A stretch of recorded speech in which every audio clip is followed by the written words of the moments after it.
कभी आपने कैफे में ऐसी कॉफी देखी है जिसके ऊपर एक प्यारा सा हार्ट बना होता है? और सच बताऊं, उस एक छोटे से डिजाइन की वजह से कॉफी और भी ज्यादा खास लगने लगती है। लेकिन क्या आपने कभी सोचा है कि आखिर ये लाते आर्ट बनता कैसे है? क्या ये सिर्फ डिजाइन है या इसके पीछे छुपी है एक बारिस्ता की असली स्किल?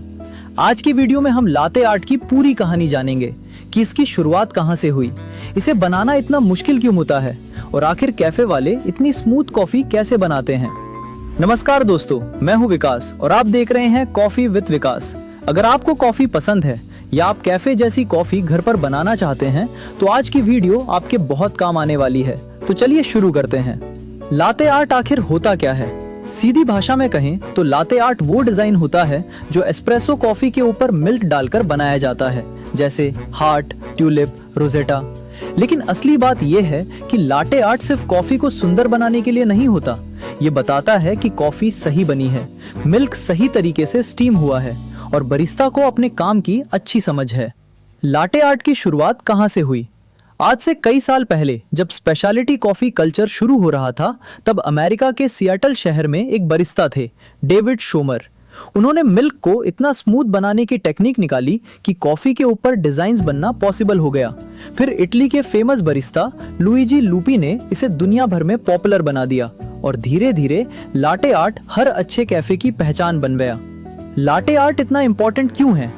अब कुछ लोग सोचते हैं कि कॉफी तो कॉफी है, ऊपर डिजाइन बना हो या ना हो क्या फर्क पड़ता है? लेकिन असल में फर्क पड़ता है, क्योंकि जब कोई बरिस्ता अच्छा लाटे आर्ट बनाता है तो इसका मतलब है एस्प्रेसो सही निकला है, मिल्क सही टेक्सचर में है और कॉफी बैलेंस्ड है। कैफे वाले मिल्क इतना स्मूथ कैसे बनाते हैं? अब आते हैं सबसे इंपॉर्टेंट पार्ट पर, और वो है माइक्रोफोम। ये वही सिल्की और क्रीमी मिल्क होता है जो लाटे आर्ट बनाने में इस्तेमाल किया जाता है। अगर मिल्क में बड़े बड़े बबल्स हों तो डिजाइन कभी साफ नहीं बनेगा, लेकिन अगर मिल्क स्मूथ और ग्लॉसी हो तो हार्ट और ट्यूलिप अपने आप अच्छे दिखने लगते हैं। परफेक्ट मिल्क स्टीम करने का आसान तरीका। सबसे पहले हमेशा कोल्ड मिल्क इस्तेमाल करें, फिर स्टीम वॉन को मिल्क के थोड़ा ऊपर रखें ताकि हल्की सी चिरचिर जैसी आवाज आए। इसके बाद मिल्क को घूमने दीजिए जिससे बड़े बबल्स खत्म हो जाएं। और याद रखिए, मिल्क को ज्यादा गर्म नहीं करना है, लगभग 60 से 65 डिग्री तक मिल्क परफेक्ट माना जाता है। लाटे आर्ट बनाते समय सबसे बड़ी गलती। शुरुआत में लगभग हर बिगनर यही गलती करता है, फोम बहुत ज्यादा बना देता है या मिल्क बहुत पतला कर देता है। और कई बार लोग सीधे डिजाइन बनाने की कोशिश करते हैं, जबकि सबसे पहले मिल्क टेक्सचर सीखना जरूरी होता है। सबसे आसान लाटे आर्ट कौन सा है? अगर आप बिगनर हैं तो सबसे पहले हार्ट बनाना सीखिए, क्योंकि हार्ट से ही पोरिंग कंट्रोल, मिल्क फ्लो और हैंड मूवमेंट समझ में आते हैं। उसके बाद धीरे धीरे ट्यूलिप और रोजेटा सीखना आसान हो जाता है। घर पर लाटे आर्ट कैसे शुरू करें? अगर आप घर पर प्रैक्टिस करना चाहते हैं तो आपको बहुत महंगे सेटअप की जरूरत नहीं है। एक छोटी एस्प्रेसो मशीन या मोका पॉट, एक मिल्क फ्रॉथर और एक स्टील पिचर से भी शुरुआत की जा सकती है। बाकी चीजें प्रैक्टिस सिखाती है।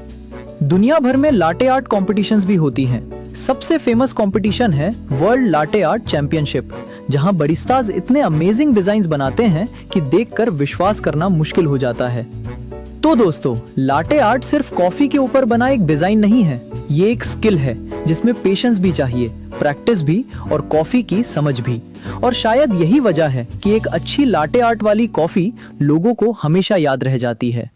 अगर आपको ये वीडियो पसंद आई हो तो वीडियो को लाइक जरूर कीजिए और कॉफी विद विकास को सब्सक्राइब कर लीजिए। और कमेंट्स में बताइए, अगर मौका मिले तो आप कौन सा लाते आर्ट बनाना सीखना चाहेंगे, हार्ट, ट्यूलिप या रोजेटा। मिलते हैं अगली कॉफी स्टोरी के साथ।